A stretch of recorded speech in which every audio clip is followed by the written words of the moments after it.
আসসালামু আলাইকুম এভরিওয়ান। আবারও হাজির হয়েছি খুবই মজার একটা রেসিপি নিয়ে। আশা করছি আপনাদের ভালো লাগবে। যদি ভালো লাগে তাহলে অবশ্যই একটা লাইক দিয়ে দেবেন। যারা আমার এই ছোট্ট চ্যানেলটা দেখছেন কিন্তু এখনও সাবস্ক্রাইব করেন, প্লিজ করে নেবেন।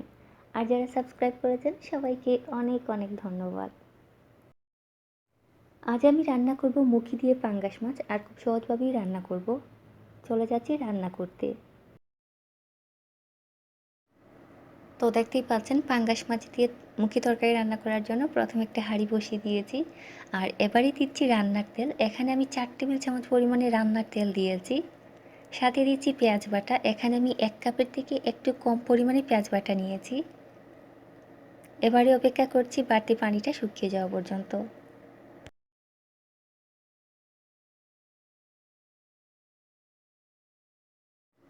তো দেখতেই পাচ্ছেন পেঁয়াজের পানিটা কিন্তু কিছুটা শুকিয়ে গেছে।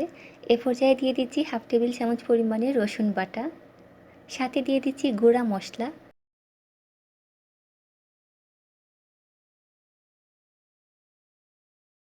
এখানে আমি নিয়েছি 2 চা চামচ পরিমাণে লাল মরিচের গুঁড়া, 1 চা চামচ হলুদের গুঁড়া আর 1 চা চামচ ধনিয়ার গুঁড়া।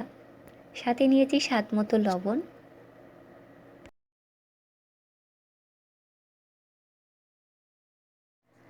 মশলা কষানোর জন্য দিয়ে দিচ্ছি অল্প একটু পানি। এবারে অপেক্ষা করছি মশলাটা সুন্দরভাবে কষে যাওয়া পর্যন্ত।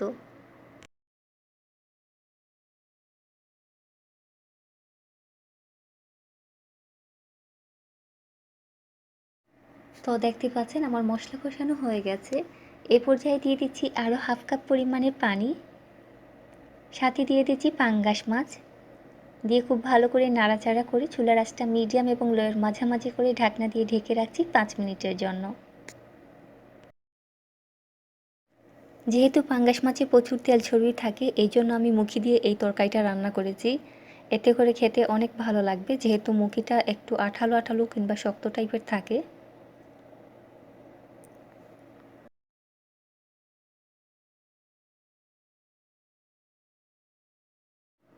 ফিরে এলাম 5 মিনিট পর। এবার আমি মাছগুলোকে উঠিয়ে রেখে দিচ্ছি। মাছগুলোকে আমি পরবর্তীতে আবারও দিয়ে দেব। মশলা তুলব না, শুধু মাছটাকে উঠিয়ে রেখে দেব। যেহেতু পাঙ্গাস মাছে প্রচুর চর্বি থাকে, একটু সাবধানে উঠাবেন, তা না হলে কিন্তু মাছগুলো খুব তাড়াতাড়ি ভেঙে যাবে।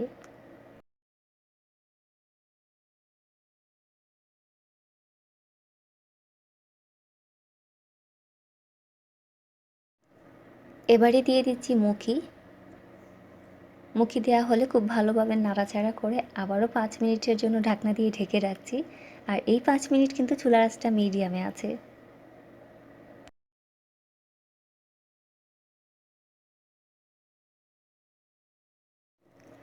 আর এখানে 1 কেজি পরিমাণে মুখি ছিল, তো মুখির খোসাটা ছাড়ানোর পরে যতটুকু হয়েছে আমি পুরোটাই ব্যবহার করেছি। তো দেখতেই পাচ্ছেন 5 মিনিট পরে ফিরে এসেছি। এবারে ভালো করে নাড়াচাড়া করে দিয়ে দিচ্ছি পানি। আর এই পানিটা দিচ্ছি মুখিটা সেদ্ধ করার জন্য। আমি এখানে 3 কাপ পরিমাণে পানি দিয়েছি।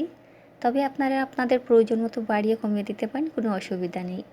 ঢাকনা দিয়ে ঢেকে রাখছি আর অপেক্ষা করছি মুখিগুলা সেদ্ধ হওয়া পর্যন্ত।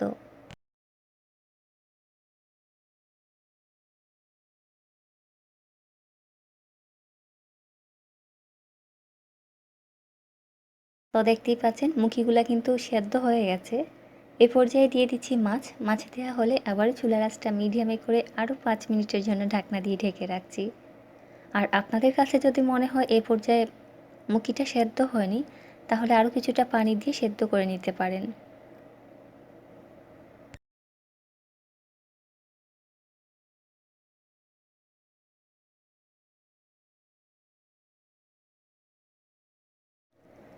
তো দেখতেই পাচ্ছেন সব কিছু সুন্দরভাবে সেদ্ধ হয়ে গেছে। এ পর্যায়ে আমি হাঁড়িটাকে নামিয়ে নিচ্ছি।